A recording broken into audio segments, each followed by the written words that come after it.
Can you explain that? What do you mean our focus is not on PM and judiciary? Mahesh, you can tell me. Ashwin, you can tell me. Here's what I would say about the judiciary. You can be 100% sure that the politicians will not discipline themselves and leave the judiciary out. Frankly, they will go after the judiciary and get a judicial accountability bill also the minute a Lokpal bill is passed. What we have been asking is do it together. Let there be a judicial accountability bill at the same time. In fact, Justice Venkatachalaya and others have given a draft of this bill to the Government of India. So it is available for introduction in Parliament simultaneously and passage if they choose to. The judiciary will be covered. On that, I don't think there is any doubt. No. The PM, yes, various people have put forward arguments saying the PM should be included because the principle of including everybody is important. Some other people have said if you include the Prime Minister, it will create instability by motivated people who try to go after the Prime Minister and so on and so forth. Our own Prime Minister has gone back and forth saying initially that he should be included, then saying that I personally would like to be included, but in fact the Prime Minister should not be included. God knows how to interpret those kinds of things. Ashwin, one question. What is your personal point of view? Personal view on whether Prime Minister or the judiciary should be included. Should they be included or not?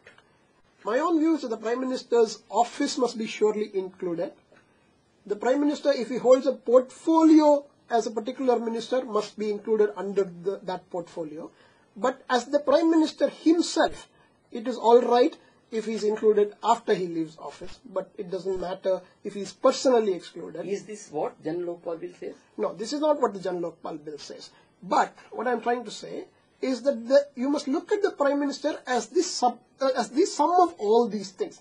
There is the Prime Minister as an individual, there is the Prime Minister as a departmental head who is acting on certain things, and there is the Prime Minister's office of which the Prime Minister is the head. Ashwin, in that, what you want to say is we can keep Prime Minister out of purview as an individual unless he heads a department, right? Naturally. That's what. But General Lokpal doesn't say so. These are the kinds of issues on which I think there can be new ground. I'm not that worried. This is what I said. There are certain issues so on... maybe Swami Agnivesh was referring to this one. It's possible. What I'm trying to say... Prithvi, what is your stand? I also confer with what Dr. Ashwin says. Essentially, there are certain aspects of the Prime Minister's function which has to do with defense and security of this country, which we completely understand needs to be outside the purview of the Lokpal and cannot be under the purview of the Lokpal. What we are trying to say is we need to consider these things and have certain provisions of the bill, in the bill, which protects these aspects. But if the Prime Minister is your finance minister or holds the finance portfolio, it's but obvious that he needs to be under the purview as the person heading the finance portfolio. Has Team Anna put forward this difference of opinion within the team to the government? There is no difference of opinion between the team at all. This is a aspect which has been discussed even at the drafting committee. It's not that we said everything. What we said, for example, was that the Prime Minister is already open for investigation under the CBI. So what we are talking about is the corruption in the Prime Minister's office. It is not about defense or security matters, which we completely appreciate needs to be outside the purview. No compromise whatsoever. And if you notice, the ground has shifted. 3-4 months ago, the Prime Minister's stature was much higher. And when a certain claim was made about the Prime Minister, a lot of people were inclined to believe this. Today, people are calling us and saying, don't leave the Prime Minister out. And I think there's an important transformation that's taken place.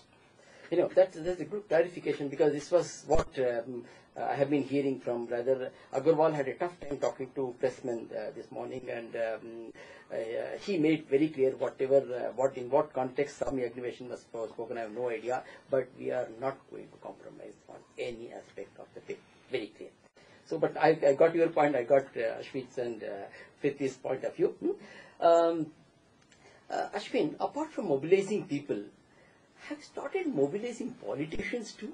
After they are the main persons who will pass the bill or don't pass the bill. Have you ever got a chance to go to them, talk to them, explain to them? We've talked to a lot of politicians.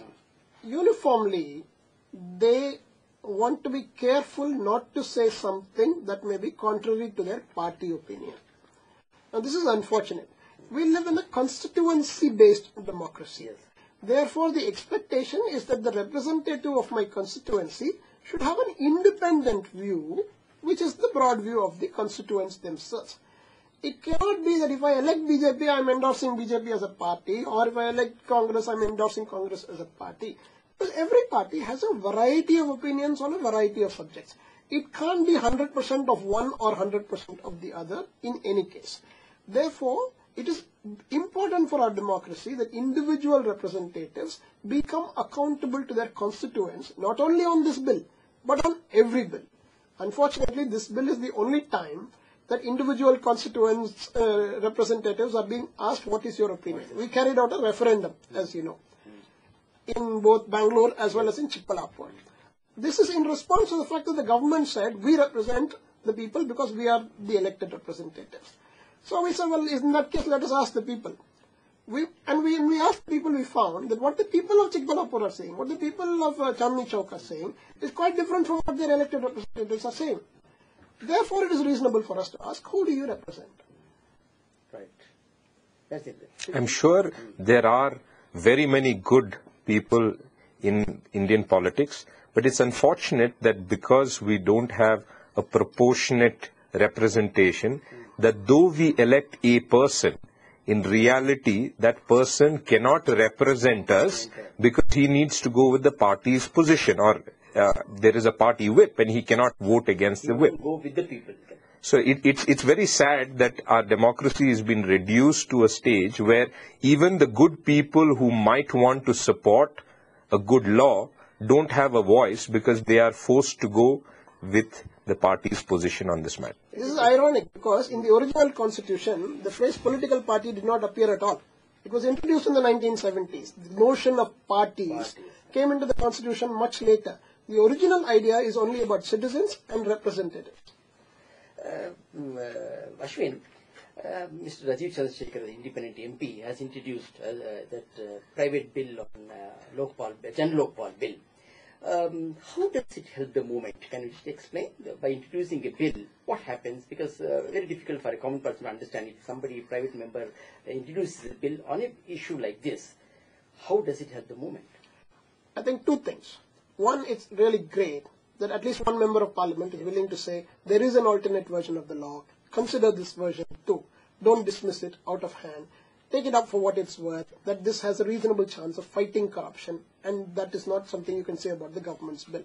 We are very happy that Mr. Chandrasekhar introduced the Jan Lokpal bill. Now, it is up to the Rajya Sabha to decide whether to have this listed for transaction in the House or not. Now, if the Rajya Sabha wants to, and I think this is the smart thing for the Rajya Sabha to do, is to allow the bill to be introduced for debate in the Rajya Sabha. Because we now have the possibility of reconciliation between two bills and the best thing emerging from it. If you out of hand discard the bill because you don't like it or you don't like the people who are supporting it, instead what you end up with is you have tied your hands. In the Parliamentary Standing Committee, for example, the Lokpal bill goes to Parliamentary Standing Committee. Now, the Lokpal bill as it currently stands does not create Lokayuktas in the states. Now, even a standing committee cannot change that fact. Standing committees can't overrule the basic structure of a bill that is introduced in Parliament.